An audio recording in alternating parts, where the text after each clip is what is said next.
الحمد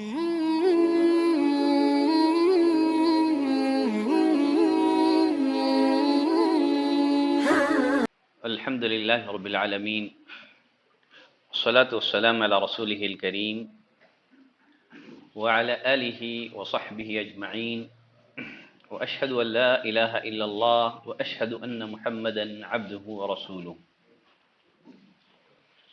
يا أيها الذين آمنوا اتقوا الله حق تقاته ولا تموتن إلا وأنتم مسلمون يا أيها الناس اتقوا ربكم الذي خلقكم من نفس واحدة وخلق منها زوجها وبث منهما رجالا كثيرا ونساء واتقوا الله الذي تساءلون به والأرحام إن الله كان عليكم رقيبا يا أيها الذين آمنوا اتقوا الله وقولوا قولا سديدا يصلح لكم أعمالكم ويغفر لكم ذنوبكم ومن يطع الله ورسوله فقد فاز فوزا عظيما أما بعد فإن أصدق الحديث كتاب الله وأحسن الهدي هدي محمد صلى الله عليه وسلم وشر الأمور محدثاتها وكل محدثة بدعة وكل بدعة ضلالة وكل ضلالة في النار. برادران اسلام، عزیز دوستوں، پیارے بچوں، ایک مسلمان پر سب سے پہلا واجب یہ ہے کہ وہ اللہ کی معرفت حاصل کرے، اللہ کی توحید کو جانے۔ اللہ نے قرآن مجید میں نبی کریم صلی اللہ علیہ وسلم سے مخاطب ہو کر کے فرمایا فَعْلَمْ أَنَّهُ لَا إِلَهَ إِلَّا اللَّهُ، اے نبی آپ جانیں، آپ علم حاصل کریں کہ اللہ کے علاوہ کوئی قابل عبادت اور قابل پرستش نہیں ہے۔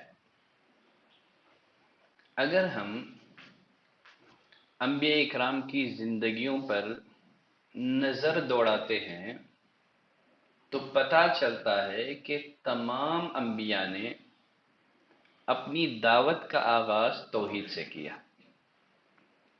لوگوں کو سب سے پہلے توحید کا درس دیا، لوگوں کو اللہ کی پہچان کرائی۔ اللہ نے فرمایا وَلَقَدْ بَعَثْنَا فِي كُلِّ أُمَّةٍ رَسُولًا أَنِ اعْبُدُوا اللَّهَ وَاجْتَنِبُوا الطَّاغُوتَ، ہم نے ہر قوم میں رسول بھیجے اس پیغام کے ساتھ کہ اللہ کی عبادت کرو اور طاغوت سے بچو، غیر اللہ کی عبادت اور پرستی سے بچو۔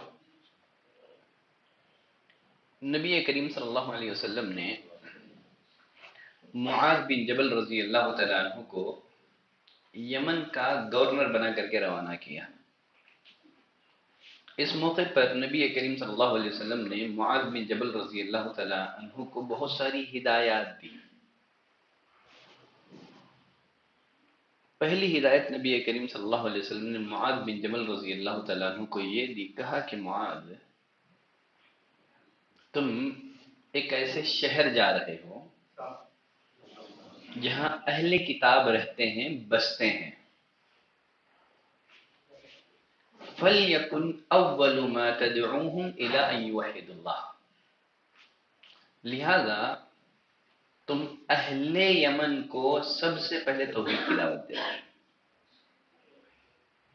فَلْيَكُنْ أَوَّلَ مَا تَدْعُوهُمْ إِلَىٰ أَن يُوَحِّدُوا اللَّهَ، اہل یمن کو سب سے پہلے توحید کا درس دینا۔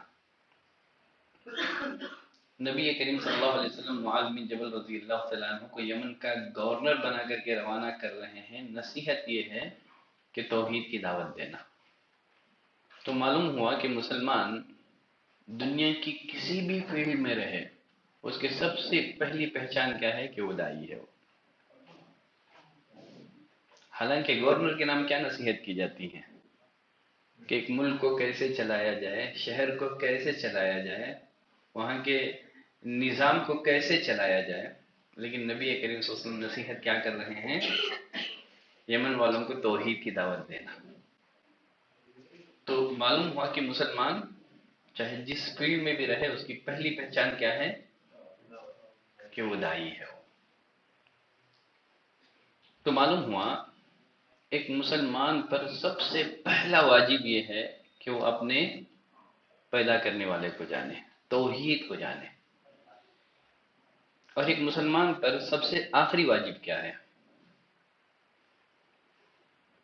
ایک مسلمان پر سب سے آخری واجب کیا ہے؟ ایک مسلمان پر سب سے آخری واجب یہ ہے کہ اس کی موت توحید پر آئے۔ نبی کریم صلی اللہ علیہ وسلم نے فرمایا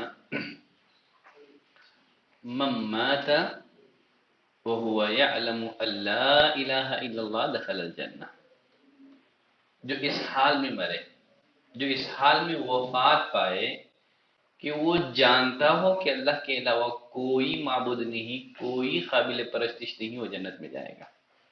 من كان آخر كلامه لا الہ الا اللہ دخل الجنہ، دنیا سے جاتے ہوئے جس کا آخری سنٹنس لا الہ الا اللہ ہوگا، وہ جنت میں جائے گا۔ تو پہلا واجب کیا ہے؟ لا الہ الا اللہ ہے، اللہ کو جاننا ہے، اس کی توحید کو جاننا ہے۔ اور آخری واجب بھی یہی ہے کہ اس کی موت اسی کلمے پر آئے، توحید پر آئے، وَلَا تَمُوتُنَّ إِلَّا وَأَنْتُمْ مسلمون۔ ایک مسلمان کو ہمیشہ اللہ سے ثابت قدمی کی دعا کرتے رہنا چاہیے، کبھی اپنی عبادتوں پر فخر نہیں کرنا چاہیے، کبھی اپنی توحید پر اترانا نہیں چاہیے، بلکہ عاجزی سے اللہ سے ہمیشہ دعا کرتے رہنا چاہیے، ربنا لا تزغ قلوبنا بعد اذ ہدیتنا وہب لنا من لدنک رحمہ۔ اے اللہ ہدایت کے بعد دلوں کو ٹیڑھا نہ کر دے۔ شہر بن حوشب رحمۃ اللہ علیہ نے ام المؤمنین ام سلمہ رضی اللہ تعالی عنہ سے سوال کیا، پوچھا جب نبی کریم صلی اللہ علیہ وسلم گھر پر ہوتے تو آپ کس دعا کا کثرت سے اہتمام کرتے تھے؟ ام المؤمنین ام سلمہ رضی اللہ تعالی عنہ نے جواب دیا، جب آپ گھر میں ہوتے تو آپ کثرت سے اس دعا کا اہتمام کرتے تھے، یا مقلب القلوب ثبت قلبی علی دینک، اے دلوں کے الٹ پلٹ کرنے والے، میرے دل کو تیرے دین پر جمائے رکھ، ثابت قدم رکھ۔ تو ایک مسلمان کو ہمیشہ ثابت قدمی کی دعا کرتے رہنا چاہیے کہ اے اللہ تو ہمیں موت دے تو توحید پر موت دے، ایمان پر موت دے۔ تو غرض ایک مسلمان پر سب سے پہلا واجب یہ ہے کہ وہ اللہ کو جانے، اللہ کی توحید کو جانے۔ شیخ الاسلام ابن تیمیہ رحمۃ اللہ علیہ فرماتے ہیں العلم الاعلی هو العلم بالاعلی۔ دیکھیے کتنا پیارا سینٹنس ہے، العلم الاعلی هو العلم بالاعلی، سب سے اعلیٰ علم یہ ہے کہ بندہ سب سے اعلیٰ ترین ذات کی معرفت حاصل کرے۔ سب سے اعلیٰ ترین ذات کون ہے؟ اللہ ہے۔ العلم الاعلی، سب سے اعلیٰ ترین علم یہ ہے کہ ایک بندہ، ایک مسلمان اعلیٰ ترین ذات کی معرفت حاصل کرے۔ اللہ نے فرمایا سبح اسم ربک الاعلی، آپ اپنے رب کے نام کی تسبیح بیان کرے جو بلند و بالا ہے، اعلیٰ ہے۔ مزید وہ ایک جگہ لکھتے ہیں فَالْعِلْمُ بِاللَّهِ أَفْضَلُ مِنَ الْعِلْمِ بِخَلْقِهِ، اللہ کے بارے میں جاننا اس کی مخلوقات کے بارے میں جاننے سے زیادہ افضل ہے۔ اللہ کے بارے میں جاننا اس کی مخلوقات کے بارے میں جاننے سے زیادہ افضل ہے۔ اور آگے فرماتے ہیں یہی وجہ ہے کہ آیت الکرسی یہ قرآن مجید کی سب سے عظیم آیت ہے۔ کیوں؟ اس لیے کہ اس آیت میں اللہ کی پہچان کرائی گئی ہے۔ یہ جو آیت ہے اللہ کی صفات پر مشتمل ہے، اور فرماتے ہیں یہی وجہ ہے سورہ اخلاص یہ 1/3 قرآن کے برابر ہے۔ یہی وجہ ہے کہ سورہ اخلاص یہ 1/3 قرآن کے برابر ہے۔ قرآن مجید کے سارے مضامین کو ہم 3 پارٹ میں تقسیم کر سکتے ہیں، 3 حصوں میں۔ وہ فرماتے ہیں قرآن مجید کا ایک حصہ 1/3 یہ اللہ کی توحید پر مشتمل ہے۔ قرآن مجید کا 1/3 حصہ واقعات پر مشتمل ہے، اور بقیہ قرآن مجید کا 1/3 حصہ امر اور نواہی پر مشتمل ہے۔ شیخ الاسلام ابن تیمیہ رحمۃ اللہ علیہ فرماتے ہیں کہ قرآن مجید کے مضامین کو ہم کتنے حصوں میں تقسیم کر سکتے ہیں؟ 3 حصوں میں۔ اس کا ایک حصہ 1/3 حصہ توحید پر، 1/3 حصہ واقعات پر، 1/3 حصہ امر و نواہی پر۔ امر و نواہی کا مطلب کرنا کیا ہے، رکنا کیا ہے۔ کرنا کیا ہے، رکنا کیا ہے۔ اللہ کی پسند کس میں ہے اور اللہ کی ناراضگی کس میں ہے۔ اللہ کن باتوں کو کرنے سے خوش ہوتا ہے اور کن کاموں کے کرنے سے ناراض ہوتا ہے، اس کو امر و نواہی کہا جاتا ہے۔ علامہ ابن رجب حنبلی رحمۃ اللہ علیہ فرماتے ہیں افضل العلم العلم باللہ، سب سے افضل علم کیا ہے؟ اللہ کے بارے میں جاننا ہے۔ هو العلم باسمائه وصفاته، اللہ کے اسماء اور صفات کے بارے میں جاننا، اس کے نام، اس کے ایٹریبیوٹ کے بارے میں جاننا ہے، اس کے افعال کے بارے میں جاننا ہے، اس لیے کہ اسی علم کے ذریعے سے بندہ اپنے رب کو پہچان سکتا ہے۔ اسماء اور صفات کے ذریعے سے ہی بندہ اپنے رب کو پہچان سکتا ہے۔ اسی علم کی جانکاری کے بعد بندے کو اللہ کا ڈر حاصل ہوگا، اللہ کی خشیت اس کے دل میں پیدا ہوگی، اللہ کی محبت پیدا ہوگی، وہ اللہ کی طرف رجوع ہوگا، اللہ پر بھروسہ کرے گا، اس کی تقدیر پر وہ راضی رہے گا۔ تو معلوم ہوا دنیا کے علوم میں سب سے افضل ترین علم کون سا ہے؟ اللہ کی معرفت، اللہ کے بارے میں جاننا۔ ایک مسلمان پر سب سے پہلا واجب کیا ہے؟ اللہ کے بارے میں جاننا۔ اب یہاں ایک سوال ہے، وہ یہ ہے اللہ کی معرفت میں کتنی باتیں ہیں؟ جب ہم کہتے ہیں کہ اللہ کے بارے میں جاننا چاہیے تو اللہ کی معرفت میں کتنی باتیں آتی ہیں؟ کیا کیا ہیں 3 باتیں؟ 2 باتیں، جو 2 کہہ رہے ہیں وہ بھی بتائیں، جو 3 کہہ رہے ہیں وہ بھی بتائیں۔ ٹھیک ہے، توحید ربوبیت بہت اچھا ہے،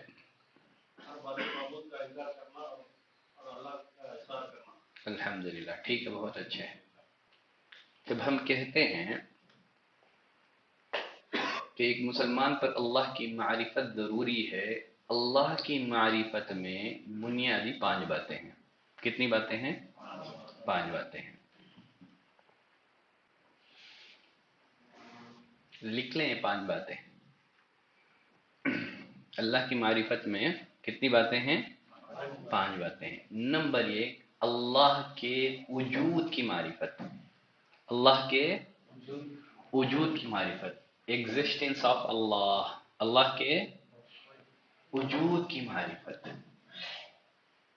نمبر 2، ربوبیت کی معرفت۔ نمبر 3، الوہیت کی معرفت۔ نمبر 4، اسماء اور صفات کی معرفت۔ نمبر 5، امر و نواہی کی معرفت۔ امر و نواہی ابھی میں بتایا تھا، یہ ورڈ بتایا تھا نا، کیا ہے؟ کرنا کیا ہے، رکنا کیا ہے۔ کرنا کیا ہے، رکنا کیا ہے، ٹھیک ہے۔ تو اللہ کی معرفت میں کتنی باتیں ہو گئی؟ 5 باتیں ہیں۔ نمبر 1، اللہ کے وجود کی معرفت۔ نمبر 2، ربوبیت کی معرفت۔ نمبر 3، الوہیت کی معرفت۔ نمبر 4، اسماء اور صفات کی معرفت۔ نمبر 5، امر و نواہی کی معرفت۔ ٹھیک ہے، اب ہم ایک ایک کر کے پڑھیں گے۔ ان 5 باتوں کو ہم کیا کریں گے؟ ایک ایک کر کے پڑھنے کی کوشش کریں گے۔ ممکن ہے آج کے درس میں ہم صرف ایک نقطے پر گفتگو کریں، وہ ہے اللہ کے وجود کی معرفت، ایگزسٹنس آف اللہ۔ اللہ کا وجود کائنات کی سب سے بڑی سچائی ہے۔ کسی چیز کو ماننے کے لیے اس کا دیکھنا ضروری نہیں ہے، کسی چیز کو ماننے کے لیے اس کا دیکھنا ضروری نہیں ہے۔ کتنی ایسی چیزیں ہیں جن کے وجود کو ہم تسلیم کرتے ہیں، مانتے ہیں، گرچہ ہم نے ان کو دیکھا نہیں ہے۔ جیسے ہوا، ہم نے ہوا کو دیکھا نہیں ہے، ہم ہوا کے وجود کو مانتے ہیں، تسلیم کرتے ہیں۔ روح کو دیکھا ہے کسی نے؟ روح کو کسی نے نہیں دیکھا ہے، سب روح کے وجود کو مانتے ہیں، تسلیم کرتے ہیں۔ عقل کو کسی نے دیکھا ہے؟ نہیں دیکھا ہے۔ تو کسی وجود کو تسلیم کرنے کے لیے اس کا دیکھنا ضروری ہے؟ نہیں ہے۔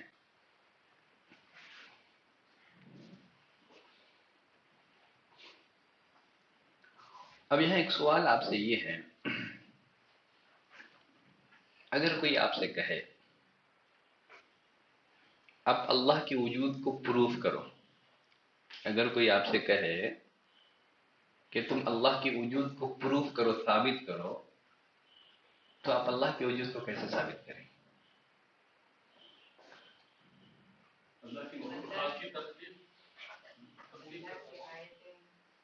ایک تو ٹھیک ہے، بہت اچھے، کسی نے کہا مخلوقات، کسی نے کہا آیات، یہ بھی جواب بہت اچھے ہیں، ٹھیک ہے۔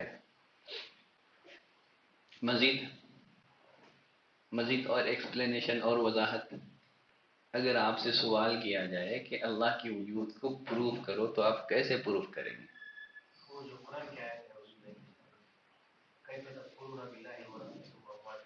وَكُنْتُمْ أَمْوَاتًا فَأَحْيَاكُمْ، کیسے پروف کریں گے آپ اس آیت سے؟ آپ ایک غیر مسلم کو پروف کرنا ہے، واضح کریں، کیا بتانا چاہ رہے ہیں آپ؟ کائنات بنانے والا کوئی تو ہوگا، کائنات بنانے والا کوئی تو ہوگا، آنسر تو ہیں لیکن آپ سامنے والے کو کنونس نہیں کر سکتے، چھوٹے چھوٹے چھوٹے آنسر آ رہے ہیں، کیا ہے، مختصر چھوٹے چھوٹے آنسر آ رہے ہیں۔ تو ایسے اگر آنسر ہوں گے تو گویا خود ہم مطمئن نہیں ہیں تو سامنے والے کو کیا مطمئن کریں گے، ہے نا؟ چلے، اہل علم نے، اسکالرز نے اللہ کے وجود کو ثابت کرنے کے لیے 4 ٹیپ کے دلائل ذکر کیے ہیں۔ کتنے؟ 4 ٹیپ کے دلائل۔ اہل علم نے اللہ کے وجود کو، ایگزسٹنس آف اللہ کو ثابت کرنے کے لیے کتنے ٹیپ کے دلائل ذکر کیے ہیں؟ 4 ٹیپ، 4 ٹیپ کی دلیلیں انہوں نے دی ہیں۔ نمبر 1، اس کو ہم کہتے ہیں فطری دلیل۔ فطری دلیل، فطری جانتے ہیں نا، فطرت، نیچر، فطرت۔ فطری دلیل کیا ہے؟ فطری دلیل۔ فطری دلیل کا مطلب کیا ہے؟ فطری دلیل کا مطلب یہ ہے کہ اللہ نے، اس جملے کو لکھ سکتے ہیں تو لکھو، فطری دلیل کا مطلب یہ ہے کہ اللہ نے اپنے بندوں کی فطرت میں، ان کی خلقت میں، ان کی تخلیق میں، ان کی بناوٹ میں اپنے وجود کا احساس رکھ دیا ہے۔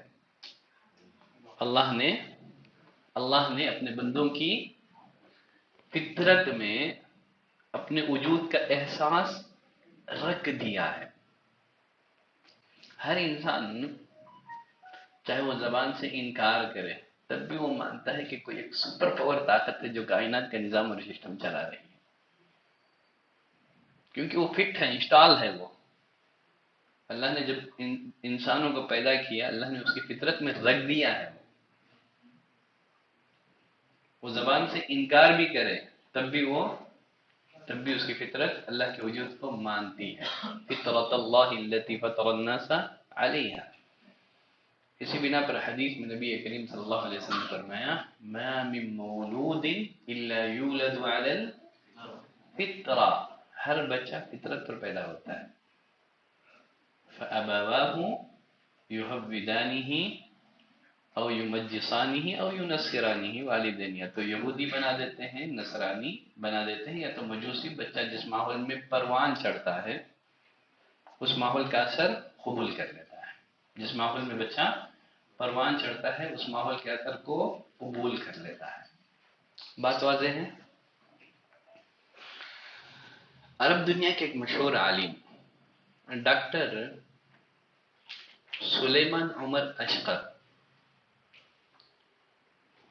وہ اپنی کتاب میں لکھتے ہیں کہ اللہ نے اپنے وجود کو ثابت کرنے کے لیے قرآن میں بہت زیادہ عقلی دلائل نہیں دیے ہیں. کیوں؟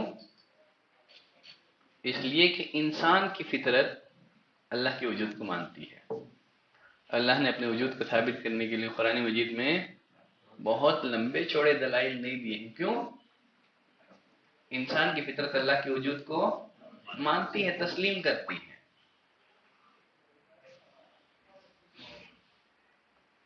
ہو گئی بات. کتنے دلیلیں ذکر کی ہیں علماء نے اللہ کے وجود کو ثابت کرنے کے لیے؟ 4 ٹائپ کی دلیلیں. پہلی دلیل پڑھ لی آپ، کیا بولتے ہیں اس کو؟ فطری دلیل.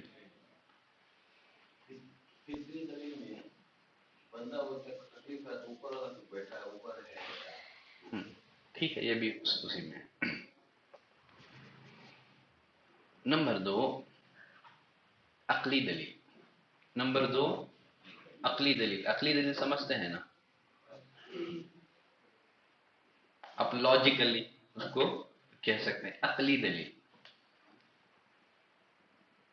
عقلی دلیل میں 2 باتیں ذہن میں رکھیں. کتنی باتیں؟ 2 باتیں. پہلی بات، انگریزی زبان کا ایک مشہور مقولہ ہے نو کریشن وداؤٹ کریٹر. نو کریشن وداؤٹ کریٹر. دنیا کی کوئی بھی چیز چاہے چھوٹی ہو یا بڑی ہو از خود وجود میں نہیں آ سکتی جب تک کہ اس کا کوئی بنانے والا نہ ہو. اگر میں اس پروگرام میں کہوں کہ میرے ہاتھ میں جو موبائل فون ہے اس کو کسی نے نہیں بنایا ہے، یہ از خود بن گیا ہے، تیار ہو گیا ہے، تو میرے بارے میں آپ لوگوں کی رائے کیا ہوگی؟ مجنون کہیں گے، پاگل کہیں گے، یہی نہ کہیں گے. کیوں؟ کوئی بھی چیز دنیا کی چاہے چھوٹی ہو یا بڑی ہو ناممکن ہے بغیر کسی بنانے والے کی وہ چیز از خود بن جائے. کوئی بھی چیز از خود نہیں بن سکتی. یقیناً یہ کائنات، آسمان، زمین، اس کائنات میں بکھرے پڑے اللہ کی مخلوقات اس بات کی دلیل ہیں کہ ان کا بنانے والا ایک صانع موجود ہے. بات واضح ہے. نو کریشن وداؤٹ کریٹر. تو کریشن ہے، مخلوق ہے، تو یقیناً ان کا کوئی خالق بھی ہوگا. اس لیے کہ کوئی بھی چیز از خود وجود میں نہیں آتی ہے جب تک کہ اس کا بنانے والا نہ ہو. واضح ہے بات.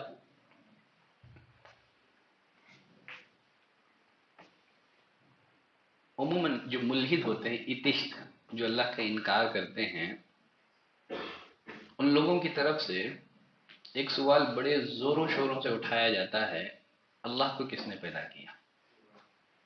ہے نا؟ آپ ان کے سوال کا جواب دینے کے بجائے آپ ان سے الٹا سوال کریں. آپ ان کے سوال کا جواب دینے کے بجائے آپ کیا کریں؟ آپ ان سے الٹا سوال کریں. پوچھیں یہ جو یونیورسل ہے، یہ جو کائنات ہے، اس کائنات کو کس نے بنایا؟ کیا یہ کائنات از خود بن گئی ہے؟ ایتھسٹ تو کیا کہے گا؟ وہ تو کہے گا نا وہ تو ایسے ہی بن گئی ہے. تو آپ اس کو جواب دو ہم میں تم میں فرق یہی ہے کہ تم کریشن کو وداؤٹ کریٹر کے مانتے ہو، ہم کریٹر کا کوئی کریٹر نہیں مانتے۔ بات سمجھ میں آ گئی؟ بات سمجھ میں آ گئی؟ تم میں ہم میں فرق یہ ہے، تم کریشن کا کریٹر نہیں مانتے ہو، ہم کریٹر کا کوئی کریٹر نہیں مانتے۔ جب تمہارے بقول جب یہ کائنات ایسے ہی بن سکتی ہے تو پھر اللہ کے بارے میں سوال کیوں کر رہے ہو؟ بات سمجھ میں آ گئی؟ آیا نہیں آیا سمجھ میں؟ جب کوئی ملحد ایتھسٹ آپ سے پوچھے کہ اللہ کو کس نے بنایا، آپ اس سے الٹا سوال کریں، بھائی پہلے میرے سوال کا جواب دے کہ اس یونیورسل کو کس نے بنایا۔ وہ کہے گا کہ خود بن گئی۔ آپ اس کو جواب دو، جب یہ یونیورسل خود بن سکتی ہے پھر اللہ کے بارے میں کیوں سوال کر رہے ہو؟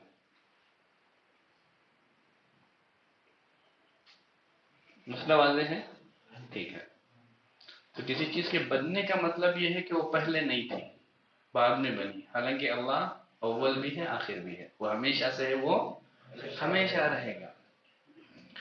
بننے وجود میں آنا یہ سب اس کے لیے ہے جو پہلے معدوم ہو، اللہ تو ہمیشہ سے ہے، اللہ کے بارے میں یہ سوال اٹھ ہی نہیں سکتا، یہ سوال ہی غلط ہے، یہ سوال ہی غلط ہے۔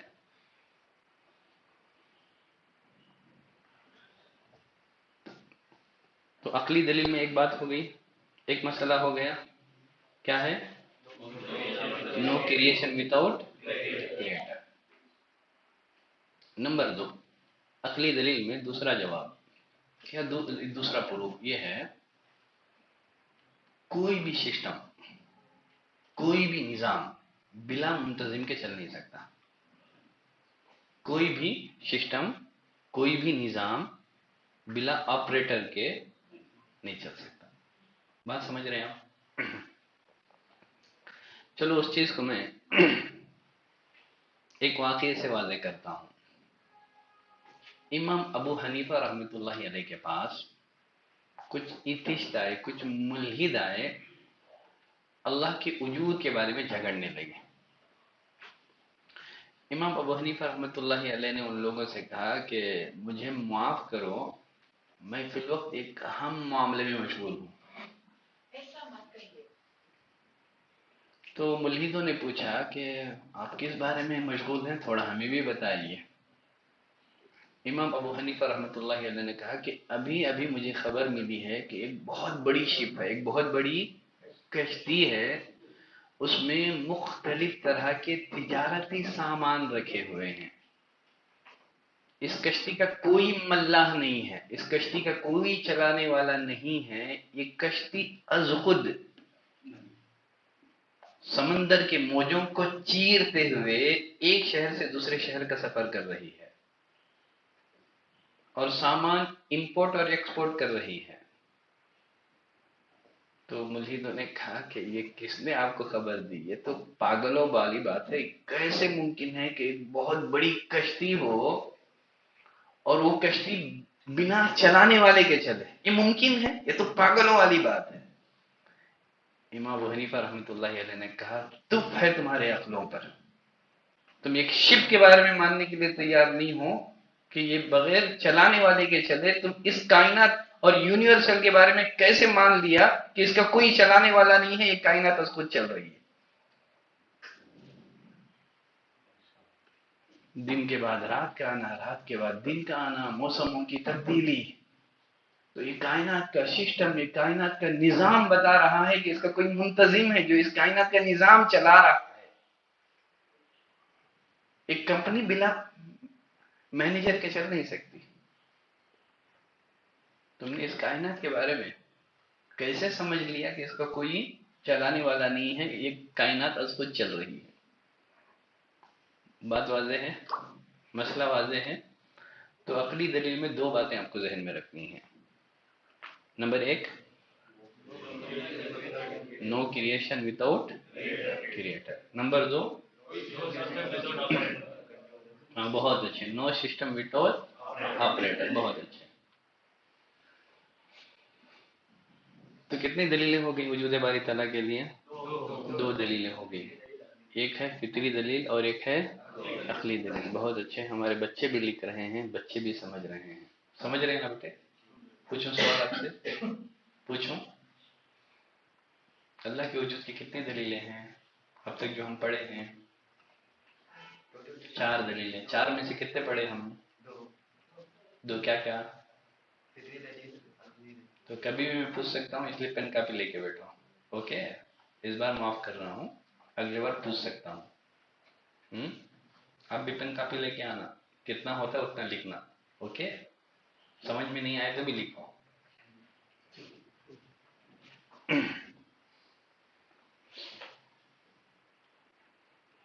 وجود باری تعالیٰ کی تیسری دلیل،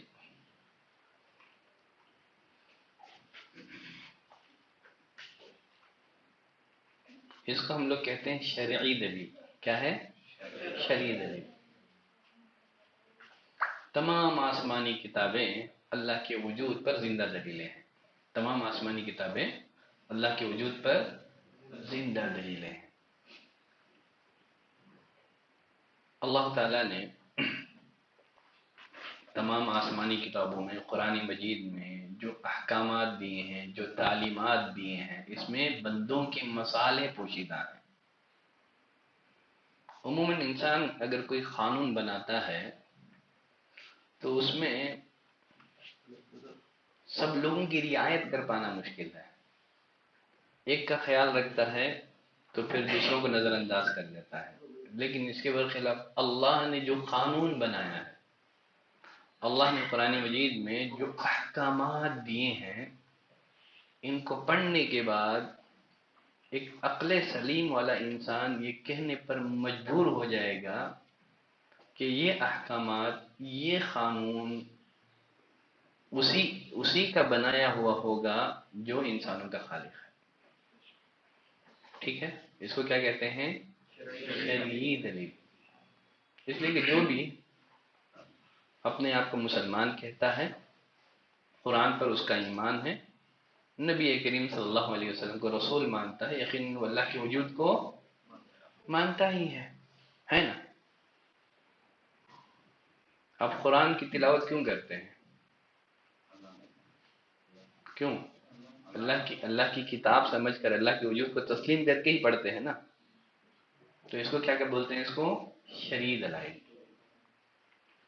شرعی دلیلوں میں چاہے تو آپ اس بات کا بھی اضافہ کر لیں، قرآن مجید میں اللہ نے جو سائنسی باتیں بیان کی ہیں کائنات سے متعلق، آج سے 1400 سال قبل، جبکہ سائنس ابھی وجود میں نہیں آئی تھی، ابھی سائنس وجود میں نہیں آئی تھی، تو کائنات کے بارے میں اتنی باریک باتیں اس دور میں 1400 سال قبل درج ہونا، یہ اس بات کی دلیل ہے کہ قرآن یہ اللہ انسانوں کا کلام نہیں ہے، نبی کریم صلی اللہ علیہ وسلم کا اپنا اختراع نہیں ہے، آپ نے گھڑا نہیں ہے اس کو.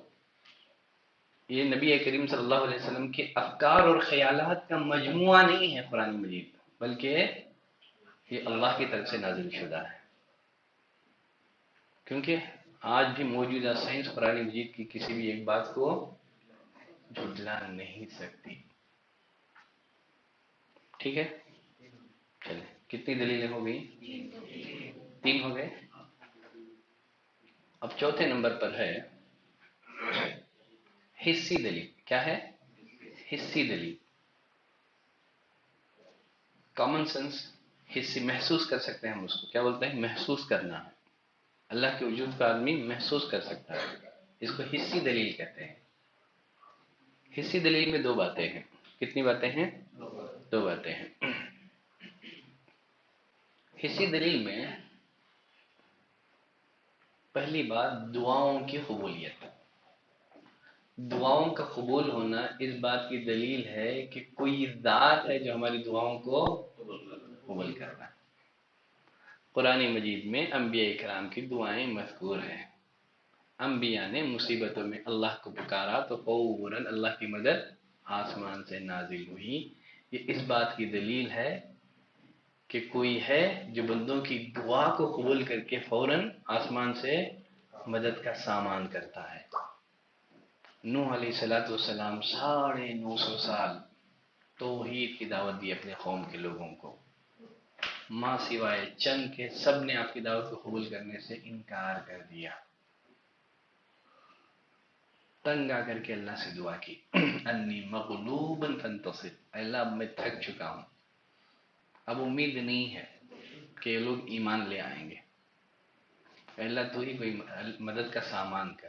تو اللہ نے طوفان بھیجا، قوم نوح کو تباہ و برباد کر دیا۔ تو دعاؤں کی قبولیت اس بات کی دلیل ہے کہ کوئی ذات ہے جو انسانوں کی دعا کو قبول کر رہا ہے۔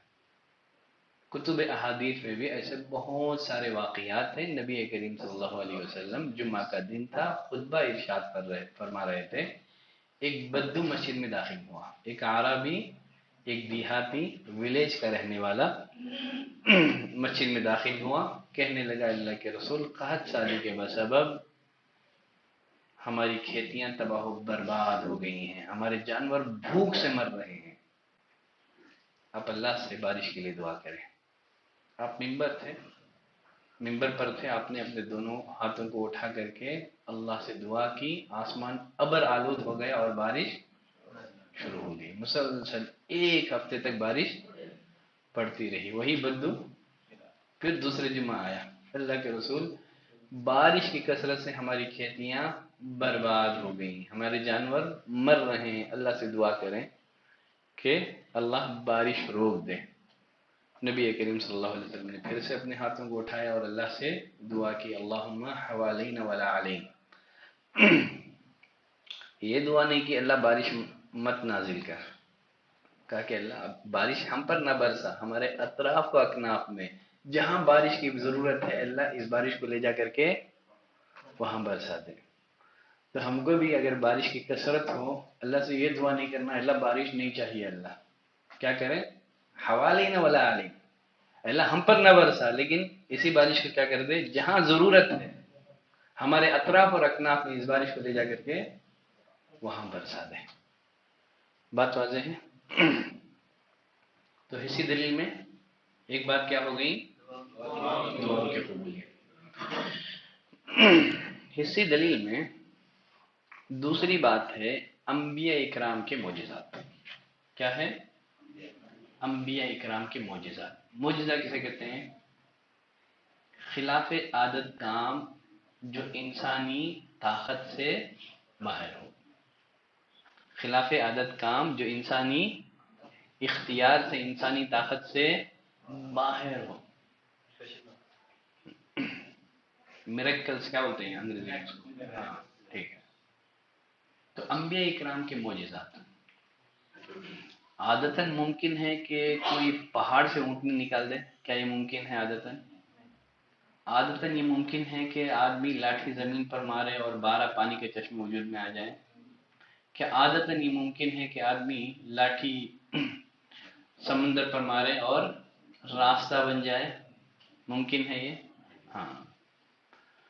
تو انبیاء اکرام کے معجزات اس بات کی دلیل، اللہ کے وجود کی سب سے بڑی دلیل ہے۔ یہی بات ذہن میں رکھیں، اللہ تعالیٰ نے انبیاء اکرام کو ان کے دور کے حالات کے مطابق معجزات عطا کی۔ اللہ نے انبیاء اکرام کو ان کے دور کے حالات کے مطابق معجزے عطا کی۔ جیسے موسیٰ علیہ السلام کے دور میں بلیک میجک جو ہے، کالا جادو، اس کا بہت چرچا تھا۔ اللہ نے موسیٰ علیہ السلام کو لاٹھی کی شکل میں ایک ایسا معجزہ عطا کیا، جب لاٹھی پھینکی تو موسیٰ علیہ السلام کی لاٹھی نے ساری رسیوں کو کھا گئی، ان کے سارے سانپوں کو کھا گئی۔ تو فرعون کے جادوگر فوراً ایمان لے آئے۔ کیوں؟ اگر انبیاء اکرام کے معجزات خود ان کے اپنے اختیار کے ہوتے تو یقیناً اس کا توڑ بھی ہوتا۔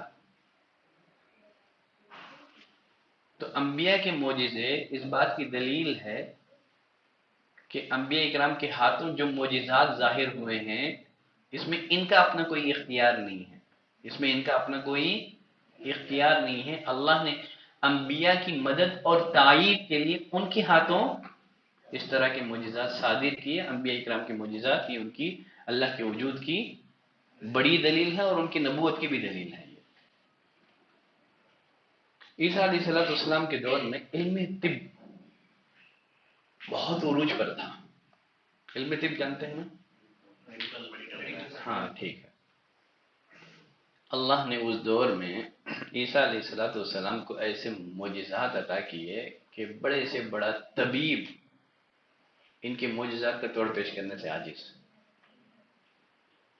پیدائشی اندھا ہوتا تھا، ہاتھ پھیرتے تو وہ صحیح ہو جاتا تھا، اس کی بینائی لوٹ آتی تھی۔ کوڑی کا مریض ہوتا تھا، اس کے جسم پر ہاتھ پھیرتے تھے وہ صحیح ہو جاتا تھا۔ خود اللہ نے نبی کریم صلی اللہ علیہ وسلم کو ایک ایسے دور میں بھیجا جب عرب کے لوگوں کو اپنی فصاحت اور بلاغت پر، عرب دانی پر بڑا فخر تھا۔ اللہ نے قرآن مجید کو نازل کر کے ان سے چیلنج کیا کہ اگر تم کو قرآن کی کلام الہی ہونے میں شک ہے تو قرآن مجید کی ایک صورت پیش کر کے دکھا۔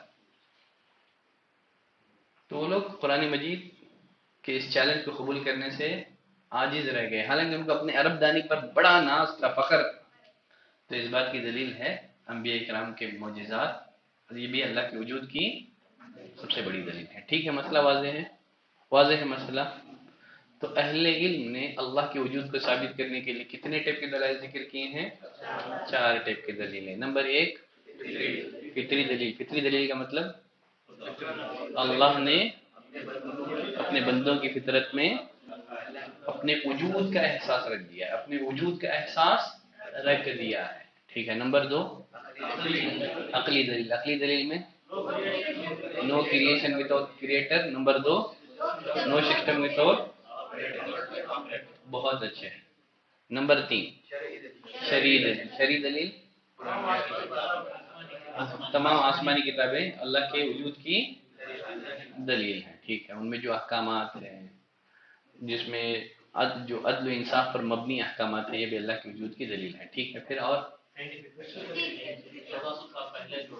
ہاں ٹھیک ہے، قرآن مجید کی جو سائنٹیفک معلومات، یہ بھی اللہ کے وجود کی دلیل ہے۔ چلیں پھر اس کے بعد چوتھے نمبر پر حسی دلیل۔ حسی دلیل میں کتنی باتیں ہیں؟ 2 باتیں ہیں۔ ایک دعا کی قبولیت، اور نمبر 2 انبیاء اکرام کے معجزات۔ ماشاء اللہ، کتنا پونا گھنٹہ ہو گیا ہمارا؟ ٹھیک ہے، لاسٹ ایک سوال آپ سے۔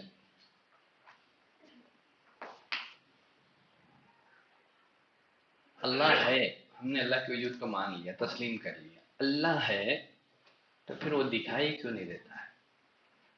اللہ ہے تو پھر وہ دکھائی کیوں نہیں دیتا ہے؟ دکھائی دینے کے بعد بہت اچھے، بارک اللہ فیکم، گڈ آنسر، گڈ آنسر۔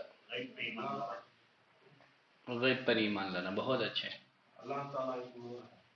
اللہ ایک نور ہے۔ دنیا میں تو اللہ کا دیدار ممکن نہیں ہے، لیکن آخرت میں اللہ کا دیدار ممکن ہے۔ جنتی روز قیامت اللہ کا دیدار کریں گے۔ وجوہ یومئذ ناظرہ الی ربہا ناظرہ، اس دن کچھ چہرے تر و تازہ ہوں گے، اپنے رب کو دیکھ رہے ہوں گے۔ دنیا میں تو ممکن نہیں ہے، لیکن آخرت میں ممکن ہے۔ تو سوال میرا ابھی برقرار ہے کہ اللہ نے اپنے وجود کو اپنے بندوں سے پوشیدہ کیوں رکھا ہے؟ آزمائش کے لیے۔ کس کے لیے؟ آزمائش کے لیے۔ اللہ نے ہمیں کیوں پیدا کیا ہے؟ الذی خلق الموت والحیات لیبلوکم، اصل میں امتحان کے لیے۔ دنیا کیا ہے؟ یہ دار الامتحان ہے۔ دنیا کیا ہے؟ یہ ایگزام ہال ہے۔ کیا ہے؟ ایگزام ہال ہے۔ اگر ایگزام ہال میں ٹیچر موجود ہو، اگر ایگزام ہال میں ٹیچر موجود ہو اور اسٹوڈنٹ چیٹنگ نہ کرے تو اس میں کوئی کمال ہے؟ کیوں؟ اس میں حقیقت میں کوئی وہ امتحان نہیں ہو۔ کیوں؟ بچوں کی امانت داری کا امتحان اس وقت ہوتا جب ایگزام ہال میں ٹیچر نہ ہو، لیکن پھر بھی بچہ چیٹنگ نہ کرے۔ اللہ نے ہمارے امتحان کے لیے اپنے وجود کو پوشیدہ رکھا ہے. ہم دنیا میں گرچہ اللہ کو نہیں دیکھ رہے ہیں پھر بھی ایسے زندگی گزاریں گویا ہم اس کو دیکھ رہے ہیں. ان تعبد اللہ کأنک تراہ فإن لم تکن تراہ فإنہ یراک. اللہ کی عبادت ایسے کرو گویا تم اس کو دیکھ رہے ہو. اگر یہ تصور تمہارے اندر پیدا نہیں ہو رہا ہے تو کم از کم یہ تصور تو کرو کہ اللہ دیکھ رہا ہے. احسان کا مفہوم کیا ہے؟ احسان کا مفہوم. تو اسی میں ہماری آزمائش ہے.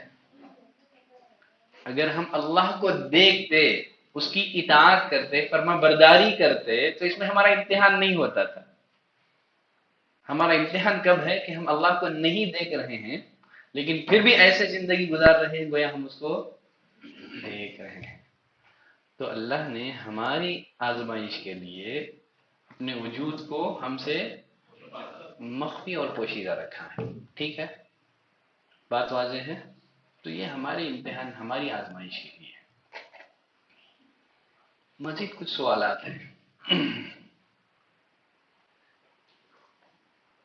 ایک تو ہم نے اللہ کے وجود کو مان لیا، اللہ کے وجود کو تسلیم کر لیا. سوال یہ ہے اللہ ہے تو پھر کہاں ہے؟ اللہ ہے تو پھر کہاں ہے؟ آگے اس پر میں گفتگو کروں گا اگلی کلاس میں. ٹھیک ہے، اس کے کچھ دلیلیں آپ کو لکھا دوں گا تاکہ آپ کے ذہن میں ہمیشہ کے لیے محفوظ رہ جائے. اور ایک سوال یہ ہے، بس چونکہ ایک بڑا طبقہ یہاں دعات کا بھی ہے، اللہ ہے تو پھر کتنے اللہ ہیں؟ گاڈ کتنے ہیں؟ گاڈ کتنے ہیں؟ اس بارے میں قرآن مجید کے جو بیانات کیا ہیں دعوتی فیلڈ میں آپ کے لیے یہ کتنی آیت معاون اور مددگار ثابت ہوں گی. انشاءاللہ کچھ باتیں ہیں اس کو میں نے اگلے درس کے لیے رکھ دیا ہے. ٹھیک ہے، تو انشاءاللہ بہت ایک گھنٹہ میں کلاس لے کر کے آپ کو پکانا نہیں چاہوں گا. ٹھیک ہے، بس 40 منٹ 45-50 کے درمیان ہماری کلاس رہے گی. بس اتنا ہی آپ سیکھ لو، تھوڑا تھوڑا تھوڑا آپ اس کو ہضم کر لیں. بعد میں جب آپ کو لگے گا کہ ہاں الحمدللہ آپ شیخ کی کلاسز کو سمجھنے لگے ہیں تو پھر تھوڑا اور وقت ہم زیادہ لے سکتے ہیں. شروع میں ہم تھوڑا کم وقت ہی لیں گے. ٹھیک ہے، ویسے بھی کتنا وقت ہو گیا ہمارا؟ بس 8 ہی منٹ باقی ہے. ٹھیک ہے، کوئی حرج نہیں ہے.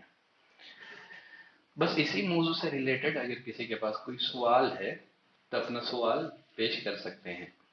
شرط یہ ہے کہ اسی موضوع سے ریلیٹڈ ہو اور سوالات میں تکلفات نہ کریں. ہے تو ہی کریں، نہیں تو نہیں. زبردستی سوال بنا کے نہ پوچھیں. نہیں ہے تو الحمدللہ ختم کر دیں گے. ماشاءاللہ کسی کے پاس کوئی سوال نہیں ہے.